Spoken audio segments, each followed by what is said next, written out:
Ladies and gentlemen, you are watching GOM TV's Classic Season 4. This is week number 2, match number 2 of PvP. I am BisuDagger on the microphone, and it looks like the games are already starting. The countdown is underway.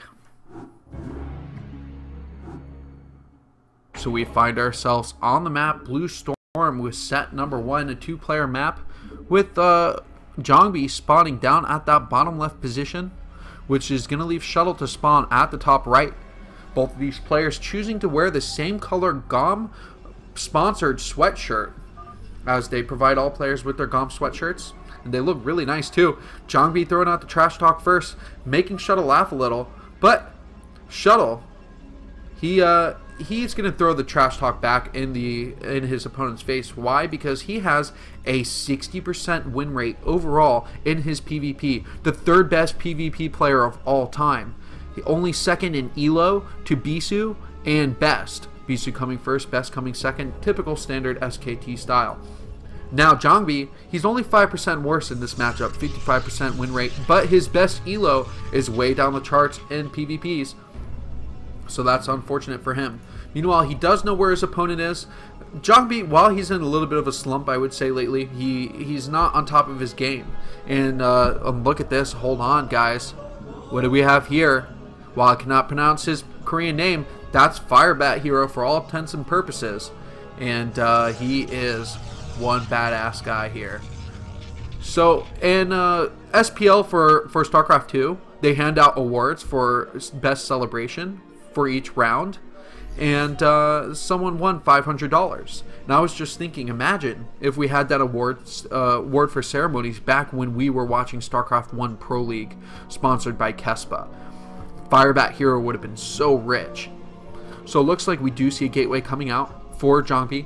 Meanwhile, standard gateway first for Shuttle.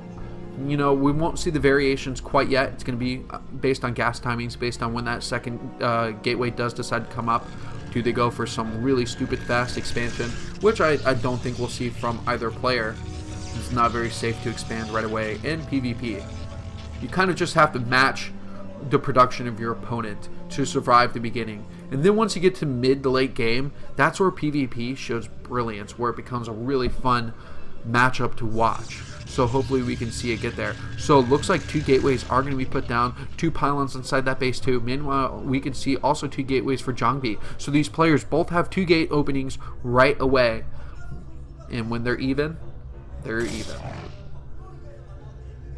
So really cool from both these players to identify what's going on, do constant scouting with their probes. And a pylon in the bag here. No gas yet, no cybernetics core. Meanwhile, another pylon for JangBi. It seems like these players have the exact same build so far.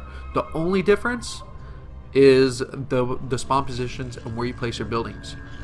So with these zealots out here, no damage is probably going to get done. It's going to be way too hard. And look at that. Some face slapping going on with these side blades. And who's going to win the face slapping contest first?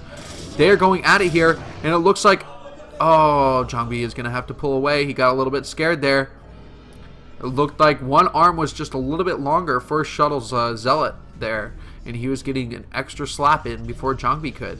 So more zealots are coming up behind this. And there's no way. I don't see how JangBi can get in here. But that zealot's getting really low on health. The probe is coming in here to block that zealot. Oh my god. So really cool micro here. Now that probe's out in the middle of the map too. Did not get attacked. Meanwhile, what is this? I see a nexus inside the natural here for Shuttle. And now JangBi is going to be aware of this additional nexus here. And this could be bad. There's going to be significantly less units. Just think about 400 minerals is 4 zealots. And that's all inside of a nexus here. But with the micro of Shuttle, there's only 1 zealot left here inside of this base. Okay, along with this probe, it looks like he is going to try and take down that nexus, but 1 man is not strong enough to take down an entire building. 2 more zealots are coming out, and this is just a game of testosterone right now. Just pure men brute forcing it out. You know, before we get those larger technological units where they can just dance around in their fancy dragoon-legged machines. Both these players are looking very focused. There's no more trash talk going on. There's no room for trash talk. Meanwhile, JangBi, he did get a nexus down himself, which means Whoa! JangBi's Nexus finished first. So it was a little bit hard to see on that map. They weren't really focusing that the natural had been built by JangBi. So there's an even amount of units for both players, which means this game is very even overall. There is no way to predict who's going to come out of this alive. Maybe that 5% win rate by Shuttle is going to be just strong enough to overcome JangBi, though. It's going to be very, very difficult for sure. So if you do not know who the Korean commentators are, we have Park Sang-hyun, Firebat Hero, and Dai Zhang. I think I pronounced that right. They are the Korean casters on the microphone, so thank you so much to those three guys for just gracing us with the Korean commentary and just providing us with the best StarCraft available on that side of the world. Meanwhile, I'm casting right here from Florida in Jacksonville, inside of the United States, and I welcome everybody to this English cast as we watch Classic GOM XP's Season 4. And this is going to be the last two players in this group of Elite 8, which means we're going to get to our Final Four, the Fantastic Four, if you would like to call it. The 4 best players of all time, because this is GOM XP. The launching of their new site is going to be coming. They actually do have quite a bit onto their new website, and GOM TV is going to be transferring over where they can just add lots of really cool stuff to what they already provide in the esports world. So thank you, GOM TV, for everything that you have provided us. Robotic support bay coming from Shuttle. Meanwhile, in the main base of JangBi, we do see that the observatory is finished up. He will be able to get those observers out. Citadel of Dune on the way. Both these players are just getting all the proper buildings they need to prepare themselves for the epic battle among their same race. That Cyberdex core finally spinning. Trust me, it's not the +1 upgrade for those Corsairs. Only time that you see that spinning for that is going to be in a PvZ. Otherwise, it is the range upgrade for those Dragoons. So Shuttle making sure he gets that critical upgrade for the Dragoons before they go into battle, making sure his soldiers are completely prepared here. Meanwhile, 4-5 gateways for JangBi means he can pump out quite a few units here. His army supply, in fact, is slightly behind. He's got 4 Dragoons, 5 Zealots to 6 Dragoons and 4 Zealots of Shuttle. So you can see slightly heavier in Dragoons will favor Shuttle, I believe, at this point, because especially with that range upgrade, he could just micro so well. Once the speed upgrade is done with those Zealots, it can kind of turn favor because they engage the Dragoons so quickly. It's really hard to micro each individual one back so fast. Now with the robotics facility just finished up here, the Shuttle will be in production, and they can follow up with the Reaver if he decides to go for those Reaver attacks. Sometimes when you see the game get this late without Reavers being shown, you can immediately just skip over to High Templar tech and off 2 bases go for those High Templars, do the Storm drops, because Storm is so effective in the PvP battles.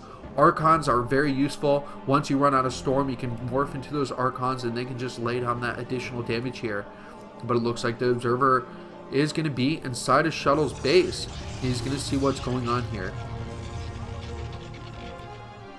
I may have mixed that up. The Shuttle's Observer was in JangBi's base, if I said that backwards. Don't want you guys to wrap your head around it too much.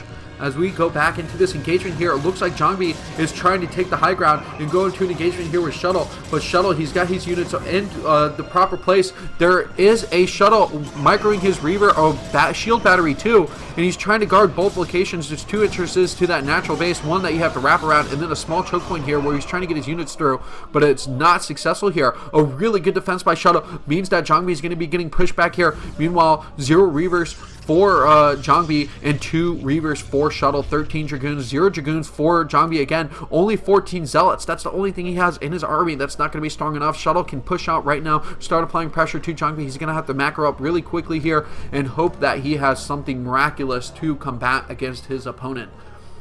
This is not a very good position for our Protoss player JangBi. If you guys are hoping this OSL winner, this Storm Toss can win, will he make it rain upon his opponent here? The Reaver shots are coming down, laying against that mineral line, keeping those Protoss probes away from there. The mining has been stalled. And look, Shuttle's just leaving his Reavers inside that natural base. He's doing a lot of damage here. And in fact, perfect micro here. Zealots are inside the natural base for Shuttle, though. He's going to have to bring some units back to try and defend here. But why does he even have to bother? There's so much army here. Even though JangBi does have a lot of units inside of the main base, Shuttle can use his defensive position from those production facilities to be able to combat those Zealots. Meanwhile, there's way too much inside of JangBi's main base. The Reavers getting microed here too well. The Reavers are still alive. Oh, one of them finally does fall, but there's still 12 Dragoons inside of the main base of JangBi, and JangBi only has 11 Zealots here. There's nothing coming out of those gateways. It's taking way too long to produce, and one of the gateways does end up falling too. With that Reaver alive, it's going to be way too strong. Pure carnage, though. These probes are just trying to defend against those Zealots inside of Shuttle's base, but he is being relentless with his attack here. A Reaver is still in the mix for Shuttle, doing the damage that it needs to, and in fact, he can bring that Reaver over and start attacking the probes. There's way too many probes inside the main, and look at that shot off. 10 or 18 kills, 21 kills now for the Reaver, 24 kills, and he manages to micro it right away just in time here. He manages to keep that 24 kill Reaver alive. And how many more kills is he going to get before JangBi types out GG? Up to 26. This is quite incredible. Way too much death here.